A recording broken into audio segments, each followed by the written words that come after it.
primero que tenemos que decir con respecto a los sucesos caraqueños del 19 de abril es que fueron llevados a cabo por los blancos criollos en función de sus intereses.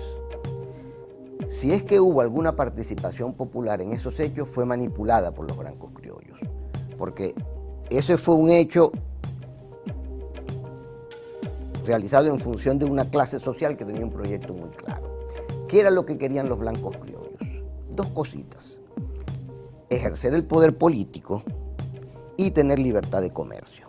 Entonces estos señores, cultos y ricos, no podían ni ejercer cargos políticos porque por ser venezolanos de nacimiento no podían, ya que el aparato español solamente estaba ocupado por españoles de nacimiento nombrados en España por el rey, y ellos estaban aquí y no eran españoles. Entonces no podían ejercer cargos públicos, ni tampoco podían comerciar sus productos, sino que el Estado español, a un precio que fijaba, les compraba los productos. Mientras que por atrás, ingleses, franceses y holandeses, a través del contrabando, le ofrecían mejores precios.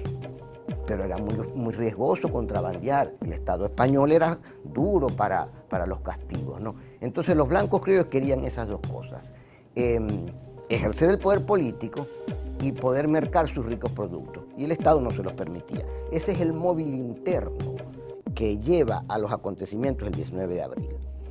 Sin embargo, existen otros dos móviles. Los dos factores externos eran que desde finales del siglo XVIII, en Europa y también en América, estaban en boga los ideales burgueses de la Ilustración, siendo sus tres más connotados representantes Voltaire, Montesquieu y Rousseau.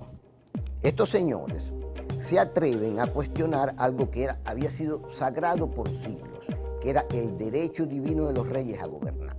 Siempre se había tenido, desde la Edad Media, que los reyes estaban allí por decisión de Dios, que le había dado la potestad para que gobernaran. Eso era una verdad o una razón creída por todos. Estos tres señores se atreven a cuestionar eso. Eso hizo tambalear los tronos de Europa, porque la gente se preguntó: entonces nos hemos calado esto todo este tiempo y no es cierto. ¿Dónde está ese contrato que nadie ha visto, donde Dios los autoriza a ellos a gobernar? Si unimos este factor con el factor de la insatisfacción que tenían los blancos criollos, veremos que es una mezcla explosiva. Esto refuerza el disgusto que tenían.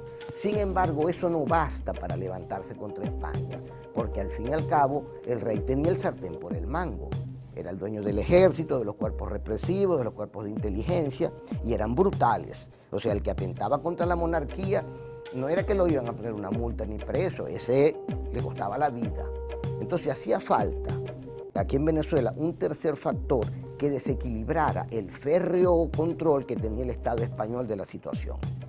Esos hechos acontecieron en 1808, cuando Napoleón Bonaparte, desde Francia, invade España y captura a Fernando VII. Cuando se captura el rey de un imperio, todo se tambalea, todo se desequilibra. Ese es el momento de desequilibrio, de debilidad que aprovechan los blancos criollos, a quien les llegó como anillo al dedo la invasión de Napoleón. Cuando en Caracas se saben esos acontecimientos, se da el 19 de abril de 1810, que los blancos criollos se reúnen en el Cabildo y destituyen al legítimo capitán general que el rey había nombrado, que era Vicente Emparan. Lo destituyen, pero ellos no se atreven a decir lo que quieren, que es la libertad. No se atreven ni tienen fuerza para eso. Entonces ellos crean una junta que se llama Junta Defensora de los Derechos de Fernando VII, y dicen que van a asumir el poder político en nombre del cautivo rey hasta que éste sea liberado. Ahora, ellos, conscientes de que son un pequeño grupo de pocas personas en esa Venezuela poco poblada, una ciudad pequeña y una clase que es minoritaria, ¿cuántas personas podían estar comprometidas con este movimiento? En esa Venezuela del siglo XIX difícilmente pasaban de 1000 caraqueños. Entonces no eran quien para semejante pretensión, la libertad de Venezuela, o sea, sacudirse el yugo español. ¿Qué hacen ellos? Dos cosas muy lógicas. Por una parte, envían emisarios hacia el extranjero, hacia los países enemigos de España, Inglaterra, Francia, los Estados Unidos, enemigos o que al menos no estuvieran cuadrados con España, para pedir apoyo. Entre estos enviados va Bolívar a Inglaterra. Realmente los países fueron muy muy prudentes, y más allá de apoyo moral, ninguno se comprometió con la revolución. Pero Bolívar logra en Inglaterra entrevistarse con Francisco de Miranda y convencerlo para que retorne. La otra medida que hacen los blancos criollos es enviar emisarios al resto de las provincias de Venezuela para convocar un Congreso Nacional, el primer Congreso venezolano que se sepa. Y entonces, con la fuerza de todo el país, sí tomar otras decisiones. Pero ¿a quién se convoca? ¿A las clases populares? No, a los blancos criollos de las respectivas localidades. Yo aquí como historiador no estoy en capacidad de decir que fueron estrictamente los blancos criollos. Posiblemente se coló algún pardo o algún blanco de orilla. Indios y negros, por supuesto que no. Pero si estos caballeros llegaron, fueron minoritarios, porque básicamente fue una convocatoria a blancos criollos. Bueno, efectivamente, el Congreso se reúne, casi todas las provincias mandaron emisarios, solamente dejaron de enviar Guayana, Coro y Maracaibo, que eran zonas donde prevalecía la adhesión al rey. El Congreso se reúne en marzo de 1811, delibera por más de un mes, por 2 o 3 meses, y el 5 de julio de 1811 se quitan la careta. Ya no son más junta defensora de los derechos de ningún rey preso, sino que declaran la independencia nacional. Ahí se había cerrado un ciclo. Y nace la Primera República. Ahora, con Miranda pasa una cosa muy interesante. Miranda era un hombre con un prestigio y con una experiencia que nadie en Venezuela tenía en el campo militar y político. Y Bolívar lo invita a venir. Pero Miranda siempre fue mal visto por los blancos criollos, porque Miranda era hijo de un canario. En consecuencia, en la clasificación de los blancos criollos, él era un blanco de orilla. Y los blancos criollos eran muy cerrados, muy clasistas. Entonces, nunca los blancos criollos vieron a Miranda con simpatía. Incluso Miranda termina siendo el jefe militar de la Primera República, pero porque no le quedó más remedio, porque el que tenía ese cargo era el Marqués del Toro, y ante sus fracasos militares le dan la responsabilidad a Miranda. Entonces Miranda, que para ese entonces tenía 62 años, y eso es anciano para esa época, porque en esa sociedad el promedio de vida era mucho más bajo que el actual.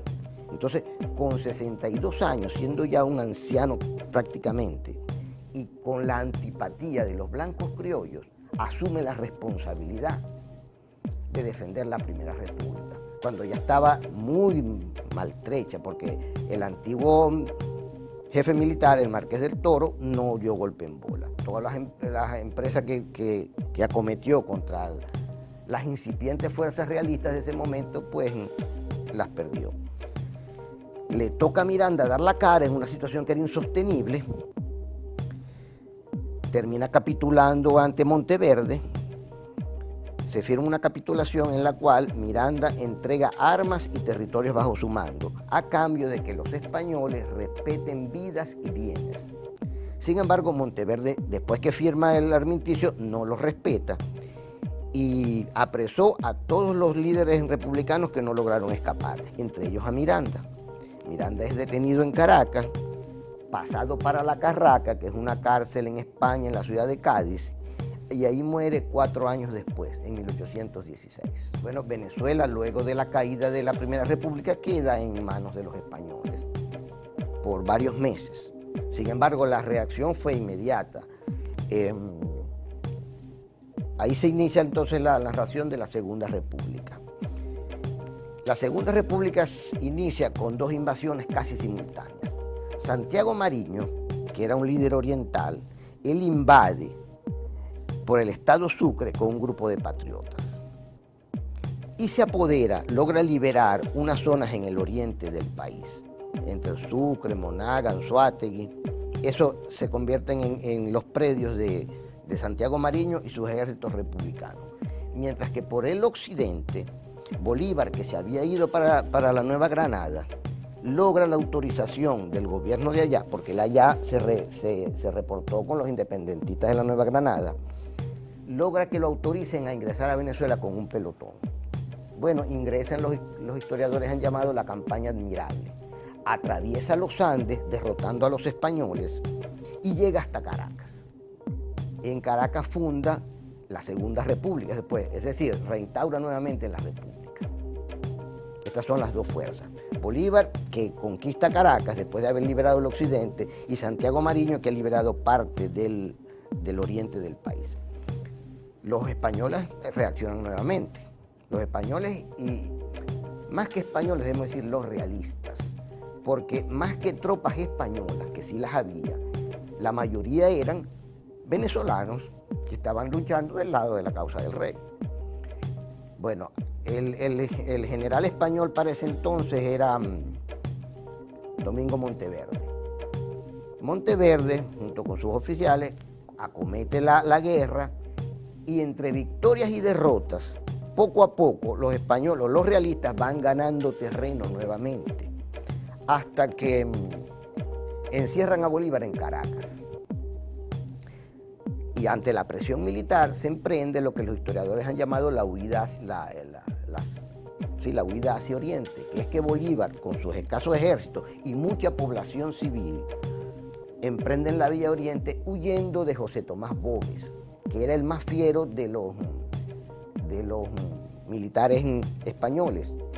Boves, que era un español, un canario, no comandaba fuerzas españolas, sino llaneros venezolanos. Fue el primer gran líder popular de la historia de Venezuela, pero está en la causa realista y era muy querido por sus tropas. Y él era muy cruel y las tropas eran muy primitivas, arrasaban y violaban lo que se encontraba, ¿no? Y asesinaban mucha gente. Esa guerra fue sumamente sangrienta, de lado y lado se mató mucha gente. Bueno, ante la invasión, o sea, los republicanos son cercados en Caracas, con Boves a la cabeza, aunque el jefe militar era, el máximo jefe militar era Monteverde. Ante la presión militar, Bolívar, las tropas y la población civil huyen hacia Oriente, perseguidos por Boves en particular. En esa huida se da la batalla de Urica, donde nuevamente ganan los españoles, pero paradójicamente muere Boves. En la última batalla, donde se da el golpe de gracia a la Segunda República, el artífice de esa muerte, que era Boves, muere él también. El caso es que Santiago Mariño y Bolívar se van por Oriente, salen de Sucre hacia las Antillas. Urdaneta, que había logrado burlar el cerco y que tenía un pelotón de 1000 hombres, logra irse ordenadamente, al contrario, por Occidente, y sale a la Nueva Granada. O sea que la República nuevamente queda en manos de los españoles, por segunda vez.